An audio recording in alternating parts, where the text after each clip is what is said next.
नमस्कार दोस्तों, मैं कृष्ण कुमार शर्मा अपने YouTube चैनल अभिनव केमिस्ट्री पॉइंट में आपका हार्दिक स्वागत करता हूं। मित्रों, आज जो है हम इस राजस्थान के सामान्य ज्ञान के सेशन में हम एसआई भर्ती परीक्षा 2016 का जो राजस्थान के सामान्य ज्ञान के प्रश्न आए थे उन प्रश्नों को यहाँ पे डिस्कस करेंगे। ये क्वेश्चंस जो हैं आप लोगों के लिए रीट भर्ती परीक्षा, कॉलेज व्याख्याता भर्ती परीक्षा और स्कूल व्याख्याता भर्ती परीक्षा जो आने वाली है उसके लिए अति महत्वपूर्ण साबित होंगे दोस्तों। तो चलते हैं पहले क्वेश्चंस की ओर।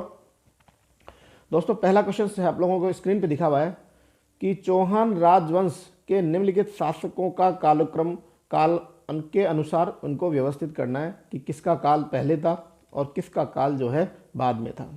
तो दोस्तों, सबसे पहले जो काल रहा वो पृथ्वीराज फर्स्ट का रहा है, उसके बाद में अजय राज का रहा है और उसके बाद में और्ण राज का रहा है और उसके बाद में जो है विग्रहराज चतुर्थ का रहा है। तो इसके अंदर आपको पृथ्वीराज फर्स्ट ए, फिर अजयराज, फिर और्णराज और फिर विग्रहराज। तो इसके अंदर जो आंसर होगा दोस्तों वो आपका 4 नंबर का ऑप्शन बिल्कुल सही बैठ जाएगा दोस्तों। अगले क्वेश्चन की चलते हैं। उस नेता की पहचान कीजिए जो जयपुर प्रजामंडल में सक्रिय नहीं था। दोस्तों, आपको पता हो जयपुर के जो प्रधानमंत्री थे हीरालाल जी शास्त्री ने भारत छोड़ो आंदोलन में भाग लेने से मना कर दिया था और इसको लेकर जो है जयपुर प्रजामंडल के अंदर 2 टुकड़े हो गए थे। एक हमारे दौसा के श्री रामकर्ण जोशी जी, दौलतमल भंडारी और देवी शंकर जी तिवाड़ी, इन्होंने एक अलग ही संगठन बनाया, ठीक है, जिसे आज़ाद मोर्चा कहा गया था। और वो आज़ाद मोर्चा जो है भारत छोड़ो आंदोलन में अपनी सक्रिय भागीदारी निभाई थी। जबकि हीरालाल शास्त्री ने प्रजामंडल के दौरान जो है भारत छोड़ो आंदोलन में भाग लेने से इनकार कर दिया था। तो रामकर्ण जोशी, दौलतमल भंडारी और देवी शंकर जो तिवाड़ी थे ये आज़ाद मोर्चा के सदस्य थे। इन्होंने जो है, ठीक है, इन्होंने जो है आज़ाद मोर्चा की स्थापना की थी और प्रजामंडल आंदोलन में भाग लिया था। तो इसमें क्वेश्चन में पूछा गया उस नेता को पहचानिए जो जयपुर प्रजामंडल में सक्रिय नहीं था। तो प्रयागराज भंडारी जो है मित्रों इसका आंसर हो जाएगा। अगले क्वेश्चन चलते हैं। कुशासन के आधार पर डलहौजी ने निम्नलिखित में से किस राज्य को ब्रिटिश साम्राज्य में सम्मिलित किया था। तो दोस्तों, अवध के नवाब जो थे उन अवध के नवाब को जो है ये कह के शासन से हटा दिया गया कि उनकी शासन प्रणाली जो है वो व्यवस्थित तरीके से नहीं है। एक्चुअली जो अवध के नवाब थे उनको जो है गाना सुनने और नृत्य देखने का अत्यधिक शौक होने की वजह से वो शासन में समय नहीं निकाल पाते थे और उनके इसी लचीलेपन की वजह से अंग्रेज़ों ने इसका फ़ायदा उठाया।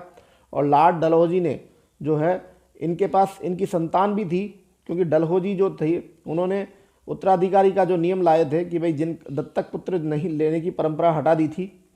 तो लेकिन इनका जो है कुशासन के बेसिस पे अवध के नवाब को जो है हटा दिया था। तो इसका आंसर जो है 3 नंबर का ऑप्शन हो जाएगा। अगले क्वेश्चन की ओर चलते हैं मित्रों। निम्नलिखित में से कौन सा सुमेलित नहीं है। तो देखिए दोस्तों, थेवा कला जो है वो प्रतापगढ़ जिले में चलती है। महेश सोनी जो है थेवा कला के प्रमुख जाने माने कलाकार हैं। महेश सोनी का नाम जो है थेवा कला के लिए बहुत प्रसिद्ध है। मीनाकारी कला जो है दोस्तों जयपुर के अंदर बहुत फेमस है। अजरक प्रिंट जो होते हैं वो हमारे बाड़मेर में बहुत ज़्यादा फेमस है, जबकि इन्होंने जो है सांगानेर लिखा हुआ है। तो अजरक प्रिंट बाड़मेर में आएगा। और टेरिकोटा शिला जो है मोलेला गांव जो कि राजसमंद या उदयपुर मेरे को कंफर्म नहीं है, वहीं पे मोलेला गांव है जहाँ पे टेरिकोटा की शिल्प कला चलती है। तो इसका जो सुमेलित होने वाला आंसर जो नहीं है वो हमारे पास में अजरक प्रिंट जो है सांगानेर में नहीं होके बाड़मेर में है दोस्तों। अब इधर कुछ लेखक लिखे हुए हैं और इधर कुछ उनकी पुस्तकों के नाम लिखे हुए हैं, तो हम उनको देख लेते हैं दोस्तों। सबसे पहले हम बात करते हैं करणी दान की। तो करणी दान जो है मित्रों सूरज प्रकाश जी ने लिखी थी। तो ये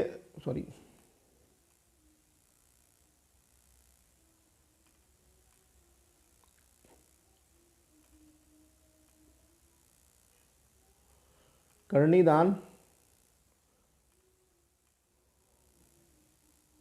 जो है सूरज प्रकाश ने लिखी थी। श्यामल दास ने जो है वीर विनोद लिखी थी मित्रों, तो इसके अंदर वीर विनोद हो गया। मुनोत नैन्सी ने जो है मारवाड़ी परगनारी विगत लिखी थी, और सूर्यमल विष्णु ने वंश भास्कर लिखी थी।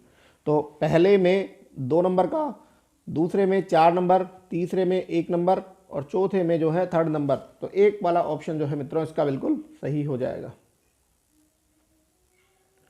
अगले क्वेश्चन की ओर चलते हैं हम लोग। निम्नलिखित में से कौन सा मंदिर गुर्जर प्रतिहार वास्तुशैली का नहीं है?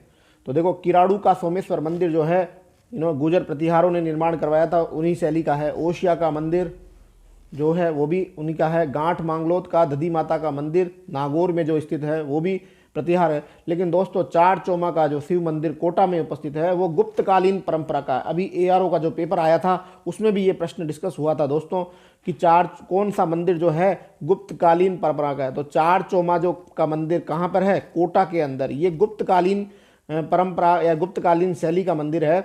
तो इसका आंसर जो है आपका 4 नंबर का ऑप्शन इसका आंसर हो जाएगा।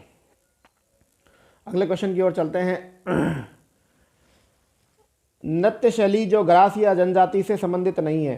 तो दोस्तों, वालर लेकर तो वालर, लूर, मांदल, कूद, जवार, ये सारे नृत्य जो होते हैं वो ग्रासिया जाति के हैं। लेकिन गवरी नृत्य जो है भील जातियों के द्वारा किए जाने वाला नृत्य है। तो इसके अंदर जो आंसर हो जाएगा मेरे मित्रों वो 3 नंबर का ऑप्शन आंसर इसका हो जाएगा। क्लियर हो गया आपको? चलो आगे चलते हैं।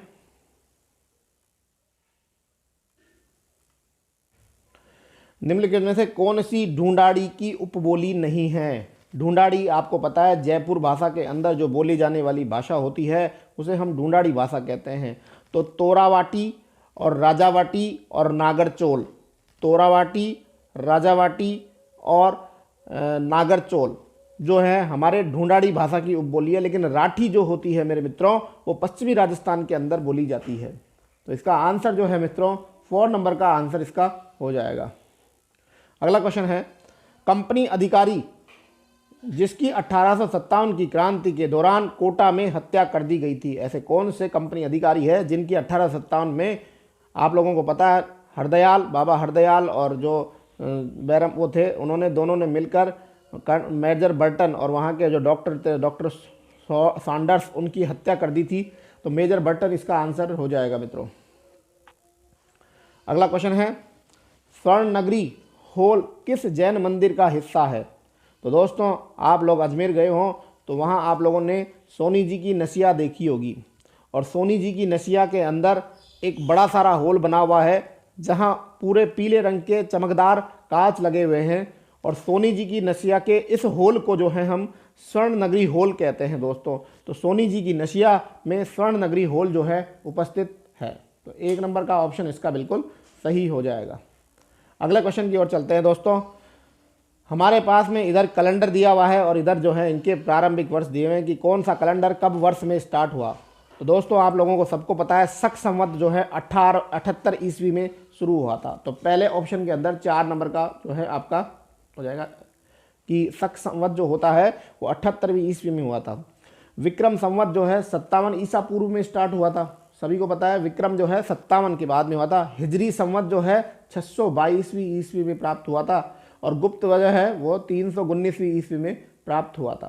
तो इसका आंसर यदि आप देखो तो पहले में 4th और दूसरे में 3rd, तीसरे में 1st। तो 2 नंबर का ऑप्शन जो है मित्रों इसके अंदर बिल्कुल सही हो जाएगा। इसके बाद में हम लोग चलते हैं आगे दोस्तों। राजस्थान के प्रारंभिक मध्यकाल के राज्यों में अक्ष पटलिका की जिम्मेदारी किसकी थी? अक्ष पटलिका वो होता है जो राजकार्य में लेख और खातों का हिसाब किताब रखता है, मतलब लेखा अधिकारी को जो है मुख्य अक्ष पटलिका की कहते हैं। तो इसका आंसर जो है मुख्य लेखा अधिकारी जो है इसका आंसर हो जाएगा। तो आपका 2 नंबर का ऑप्शन इसका बिल्कुल सही हो जाएगा। अगले क्वेश्चन की ओर चलते हैं कि निम्नलिखित आंदोलन को आरोही के कालक्रम में जमाइए। तो देखिए दोस्तों, ये आंदोलन दिए हुए हैं। सबसे पहले होम रूल आंदोलन। होम रूल आंदोलन जो है हमारे माननीय श्री गंगाधर जी तिलक और श्रीमती एनी बेसेंट के द्वारा सन 1916 के अंदर चलाया गया था। सविनय अवज्ञा आंदोलन महात्मा गांधी के द्वारा सन 1930 में चलाया गया था, जिसमें बाद में गांधी इरविन समझौता भी हुआ था, आप लोगों को पता है। इसके बाद में खिलाफत आंदोलन उसी समय चलाया गया था दोस्तों, जब रोलट एक्ट का जो नियम आया था 1920 के करीब जो है ये आंदोलन 1919 में जो है खिलाफत आंदोलन चला था, जिसके अंदर जो अंग्रेज़ों ने जो मुस्लिम में जो खलीफा पद होता है उस खलीफा पद को हटा दिया गया था, और उस खलीफा को हटाने की वजह से मुस्लिम लोगों ने ये आंदोलन चलाया, और महात्मा गांधी ने मुस्लिम और हिंदू एकता को एक करने के कारण इस आंदोलन में अपना महत्वपूर्ण योगदान दिया, ताकि हिंदुस्तान के अंदर मुस्लिम और हिंदू एकता फिर से एक हो जाए। इस वजह से खिलाफत आंदोलन 1920 और भारत छोड़ो आंदोलन जो है मित्रों 1942 के अंदर महात्मा गांधी के द्वारा शुरू किया। तो सबसे पहला होम रूल आंदोलन, इसका आंसर हो जाएगा ए। उसके बाद में खिलाफत आंदोलन, उसके बाद में जो है सविनय अवज्ञा आंदोलन, और उसके बाद में जो है भारत छोड़ो आंदोलन। तो इसका ऑप्शन जो है मित्रों 4 नंबर का ऑप्शन इसका आंसर हो जाएगा। अगले क्वेश्चन की ओर चलते हैं। मुगल काल में लीलावती पुस्तक का फारसी भाषा में अनुवाद किसने किया था? तो दोस्तों अभी जो फर्स्ट ग्रेड का पेपर हुआ था उस फर्स्ट ग्रेड में भी एक ऐसा ही क्वेश्चन पूछा गया था कि ये कौन जो था वो किसने लिखा था, तो उसका आंसर अब्दुल फजल था। तो वैसा ही क्वेश्चन जो है इस पेपर में एसआई वाले में पूछा गया था कि जो लीलावती थी, लीलावती के लेखक कौन थे? लीलावती के लेखक थे भास्कर थे दोस्तों, और इसका जो है फारसी भाषा में अनुवाद जो किया था हमारे फैजी साहब ने किया था। अबुल फैजी जो थे इसके लेखक थे। तो इसका आंसर जो है 4 नंबर का आंसर मित्रों हो जाएगा। अगला क्वेश्चन है मुगलों से वैवाहिक संबंध स्थापित करने वाला प्रथम राजपूत परिवार है। तो दोस्तों हम सभी को पता है महाराजा भारमल जो थे उन्होंने सबसे पहले मुगलों से राजनीतिक संबंध स्थापित, वैवाहिक संबंध स्थापित किए थे। अपनी पुत्री जोधा का विवाह बादशाह अकबर से कर उन्होंने सबसे पहले मुगलों से वैवाहिक संबंध जो है वो स्थापित किए थे मित्रों। तो इसका आंसर जो है आपका 3 नंबर का ऑप्शन होगा। अगला क्वेश्चन, COP 23वां कॉन्फ्रेंस ऑफ पार्टी कहाँ आयोजित की? COP 23 जो है जलवायु से संबंधित होने वाला एक सम्मेलन है जो बोन के अंदर स्थापित किया गया था मित्रों। तो इसका आंसर जो है 2 नंबर का ऑप्शन हो जाएगा। अगला क्वेश्चन है बोरट का पठार कहाँ पे स्थित है? तो ध्यान है दोस्तों, बोरट का पठार उदयपुर के उत्तर पश्चिम में और कुंभलगढ़ से कोगुंदा तक, उदयपुर से के जब उत्तर पश्चिम में जाते हैं तो कुंभलगढ़ से शुरू होकर और गोगुंदा तक के जो भाग है उसको हम क्या कहते हैं? उसको हम बोरट का पठार कहते हैं मित्रों। 1 नंबर का ऑप्शन इसका आंसर सही हो जाएगा। अगला क्वेश्चन है जैव विविधता बायोडाइवर्सिटी हॉट स्पॉट सैंक्यूलेंट कोरू कहाँ पे स्थित है? तो जैव विविधता हॉट स्पॉट सैंक्यूलेंट कोरू जो है दोस्तों अफ्रीका के अंदर स्थित है। तो इसका आंसर जो है मेरे मित्रों वो आपका 4 नंबर का, अफ्रीका इसका आंसर होगा। तो इसका आंसर है मेरे मित्रों ये हो जाएगा। अगले क्वेश्चन की ओर चलते हैं मित्रों। 2011 की जनगणना के अनुसार निम्नलिखित में किन जिलों के समूह में सबसे कम महिला साक्षरता अंकित की गई थी दोस्तों? तो देखिए दोस्तों सबसे कम साक्षरता जो है जैसलमेर जिले में थी, उसके बाद में जो है सिरोही जिलों के अंदर थी, उसके बाद में जालोर जिले में थी, और सबसे उसके बाद में जो है बाड़मेर थी। तो जैसलमेर, सिरोही, जालोर और बाड़मेर ये ऐसे जिले थे जहां पर साक्षरता की दर जो है सबसे कम अंकित की गई थी दोस्तों। अगला क्वेश्चन है उस पल्लता दरा किसके मध्य स्थित है? तो ये उस पल्लता दरा जो है मित्रों चिली और अर्जेंटीना के बीच में स्थित है। तो इसका आंसर जो है मेरे मित्रों 1 नंबर का ऑप्शन इसका हो जाएगा। अगले क्वेश्चन की ओर चलते हैं। राजस्थान में लौटते मानसून की ऋतु कौन सी होती है? तो दोस्तों राजस्थान में जब मानसून लौटता है वो अक्टूबर से दिसंबर के बीच में लौटता हुआ कुछ बरसात करता हुआ चला जाता है। तो अक्टूबर से दिसंबर वाले जो महीने होते हैं उनको राजस्थान में लौटते हुए मानसून की ऋतु कहते हैं मित्रों। तो इसका आंसर जो है 3 नंबर का ऑप्शन हो जाएगा। अगला क्वेश्चन है फॉरेस्ट सर्वे इंडिया द्वारा जारी स्टेट ऑफ फॉरेस्ट रिपोर्ट 2017 के अनुसार राजस्थान में कुल वन क्षेत्र कितना % है? तो फॉरेस्ट सर्वे ऑफ इंडिया की रिपोर्ट के अनुसार राजस्थान में कुल वन क्षेत्र जो है दोस्तों 9.57% है। तो इसका आंसर है मेरे मित्रों 2 नंबर का ऑप्शन इसका आंसर हो जाएगा। अगले क्वेश्चन की ओर चलते हैं। कौन सा तट भारत के पश्चिमी तट का भाग नहीं है? पश्चिमी तट का भाग नहीं है। तो काठियावाड़ तट जो है पश्चिमी में है, कोंकण तट पश्चिमी में, मालाबार तट भी। लेकिन दोस्तों कोरोमंडल जो तट है वो कोरोमंडल तट पश्चिम में ना होकर ये पूर्व दिशा के अंदर उपस्थित। तो इसका आंसर 4 नंबर का ऑप्शन हो जाएगा। तो दोस्तों अब ये राजस्थान के सामान्य ज्ञान के क्वेश्चन जो है लगभग गलत हो गए। एक क्वेश्चन और राजस्थान का है कि जाखम परियोजना जो है राजस्थान के कौन से जिले में स्थित है। तो जाखम परियोजना मेरे मित्रों प्रतापगढ़ जिले के अंदर जो है ये जाखम परियोजना चलाई गई थी पानी के संरक्षण के लिए। तो इसी प्रकार दोस्तों ये एसआई का पेपर जो है आप लोगों के लिए अति महत्वपूर्ण होगा। देखते रहिए आप लोग हमारे जो है राजस्थान के सामान्य ज्ञान के। बहुत बहुत धन्यवाद दोस्तों। जय हिंद, जय भारत दोस्तों।